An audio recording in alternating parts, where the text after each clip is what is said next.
Maintenant, où on en est aujourd'hui? Comment se fait-il que ce clivage politique sur les gènes et l'environnement reste aussi fort? Et qu'est-ce qu'on peut faire par rapport à ça? Eh bien, je pense qu'une raison simple de ne pas aimer les gènes quand on est de gauche, c'est d'avoir pas bien compris la génétique. C'est bien ça que je reproche à mes collègues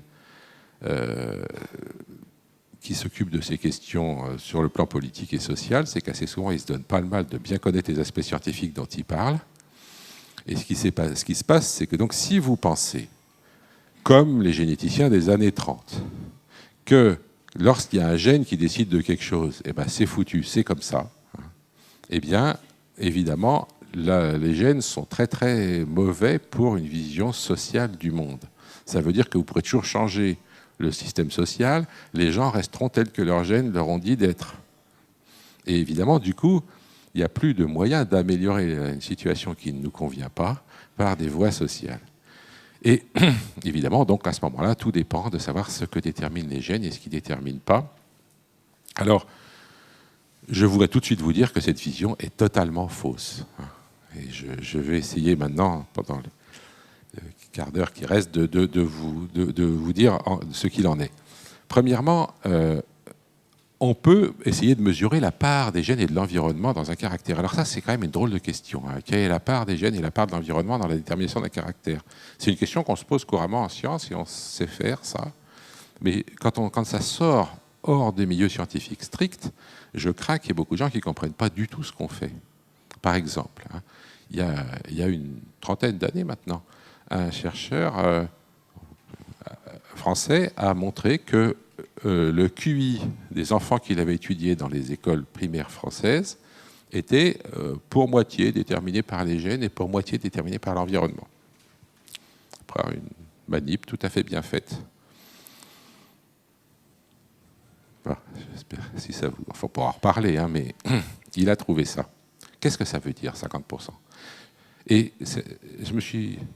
Les gens ont toujours l'habitude de parler de la part de ceci, la part de cela, mais évidemment qu'il n'est pas question de dire qu'un individu est produit à 100% par ses gènes et à 100% par son environnement, parce que chaque individu ne pourrait pas exister sans ses gènes et ne pourrait pas non plus exister sans son environnement. Donc, il a besoin à 100% de chacun des deux. Qu'est-ce que ça veut dire 50% des gènes, 50% de l'environnement pour le QI, ou 40% pour les gènes et 60% pour l'environnement, pour la production de lait chez les vaches, etc. Donc ça, c'est des choses qu'on sait faire, nous, mais il faut bien comprendre ce qu'on fait.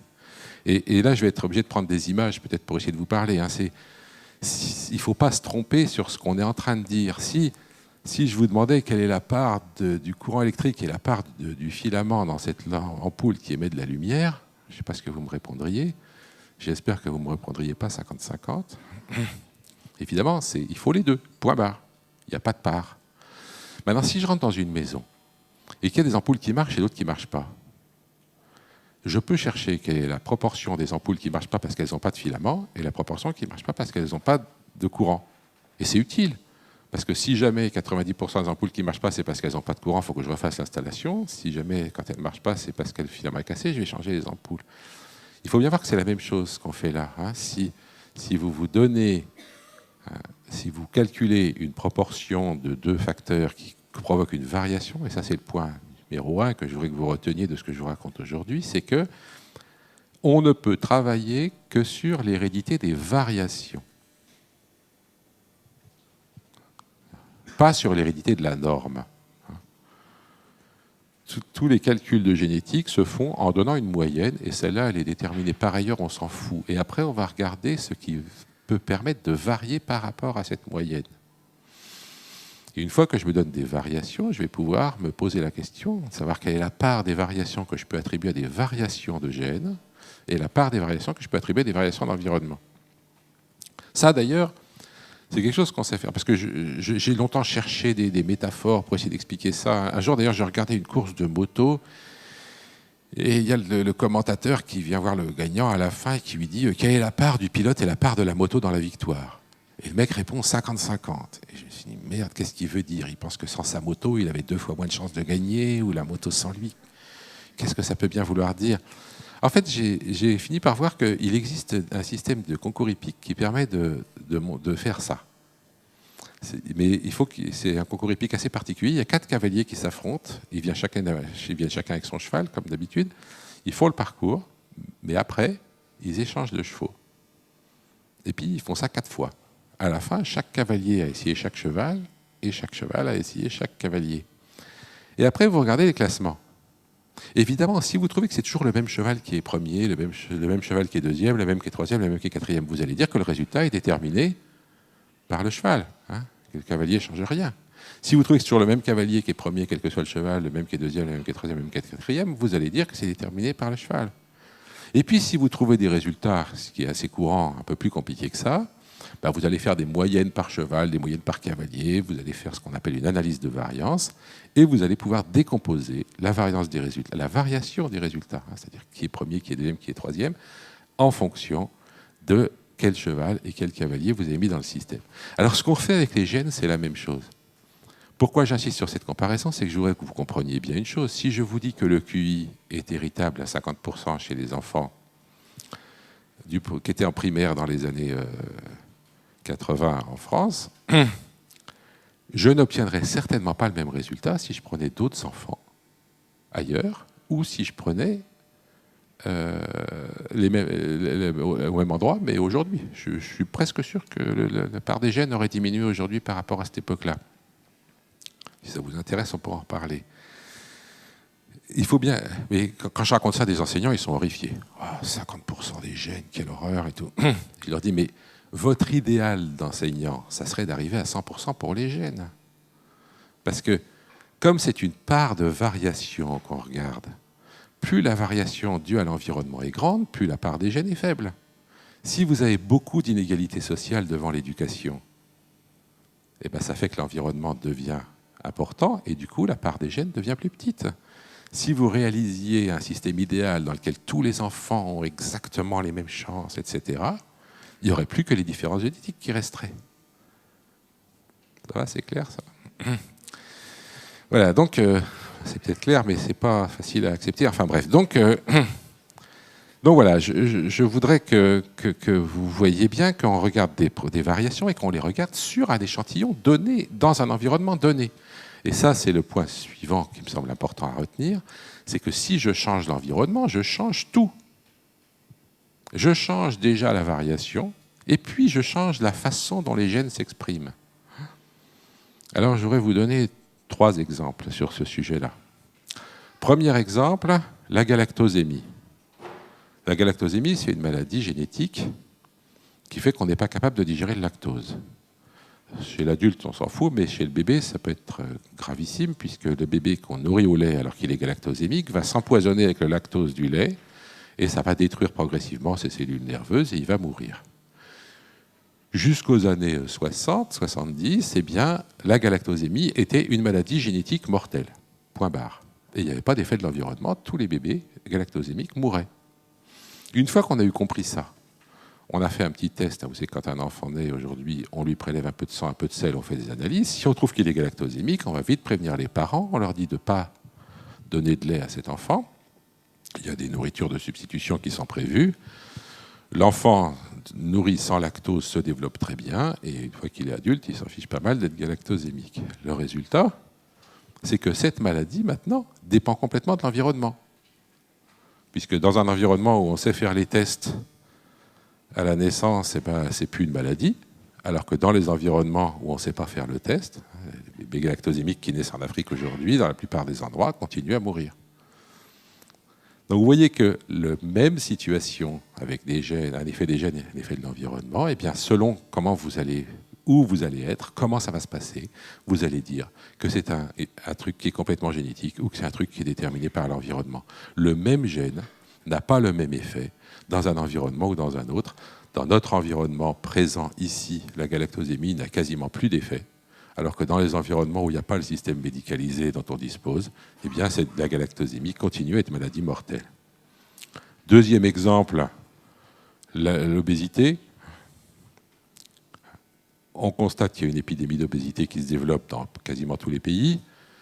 On cherche des gènes d'obésité et on les trouve. Qu'est-ce que ça veut dire un gène d'obésité? Ça veut dire un gène qui, une forme d'un gène qui, quand on la possède, donne beaucoup plus de chances d'être obèse que quand on ne la possède pas. Dans notre environnement. Parce que la plupart des obèses d'aujourd'hui qui possèdent ce gène ont des ancêtres qui n'étaient pas obèses. Ça veut dire que ce gène qui aujourd'hui tend à rendre les gens obèses n'avait pas cet effet-là il y a une centaine d'années. Et même moins. Donc, l'effet des gènes est dépendant de l'environnement. Si Michel Onfray avait compris ça, il s'en foutrait pas mal qu'il y ait des gènes ou pas. Parce que évidemment que l'environnement change quelque chose. Et évidemment que même si vous avez des gènes comme celui de la galactosémie ou celui de l'obésité qui agit sur une caractéristique humaine, eh bien ces gènes-là, leur expression, ce qu'ils vont donner, va dépendre de l'environnement. Donc on peut toujours changer l'environnement pour changer l'effet des gènes. Et donc du coup, il n'y a plus de poids social sur le fait qu'il existe ou non des gènes. Et j'aimerais beaucoup que les gens de gauche comprennent ça de manière à pouvoir faire de la génétique tranquillement, sans avoir toujours peur de trouver des résultats qui me font passer dans la catégorie des crypto-nazis. Voilà. Alors, évidemment, une application de tout ça, c'est la question du sexe. Le sexe est déterminé génétiquement, bien entendu. Enfin, bien entendu, j'exagère, parce que il est déterminé génétiquement, ça veut dire que les variations sur le physique amenant les individus à avoir un sexe ou un autre dépendent donc de la présence d'un chromosome X ou Y, vous savez tout ça. Bon. Simplement, il ne faut quand même pas oublier qu'il y a une proportion qui est de l'ordre de plusieurs pourcents d'individus qui naissent intersexués. Et certains d'entre eux, c'est dû à des effets de l'environnement, chimiques en particulier. On sait qu'il y a des perturbateurs endocriniens dans notre environnement qui peuvent perturber le développement des systèmes sexuels et amener les individus à avoir un sexe ambigu à la naissance, qui va se maintenir ambigu ou pas selon les cas. Et puis, il y a aussi des modifications génétiques, des mutations dans le génome qui vont faire qu'un individu ne va pas avoir un sexe tout à fait déterminé à la naissance. Donc déjà, le déterminisme génétique, il n'est pas parfait, il ne faut pas s'imaginer ça. Mais en plus de ça, derrière ce déterminisme génétique et la présence de ces deux sexes, eh bien, il existe des tas de différences de comportement entre les mâles et les femelles dans notre espèce. Et on va pouvoir dire que, eh bien, selon la terminologie génétique, c'est clair, dans notre environnement, une grande part des différences de comportement entre hommes et femmes sont déterminées par les gènes, puisque c'est ça qui fait qu'ils sont des hommes ou des femmes. Maintenant, la question de savoir ce qui se passerait dans un autre environnement, ça, c'est une autre question.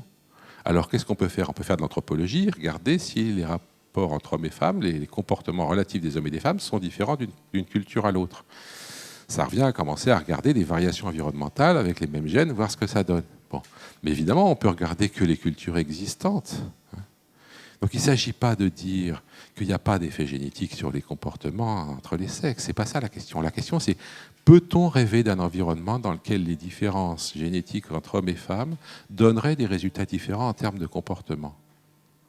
Mis à part les autres cultures que je peux observer, si jamais je veux rêver d'autre chose, je suis obligé d'imaginer. Je n'ai pas de savoir.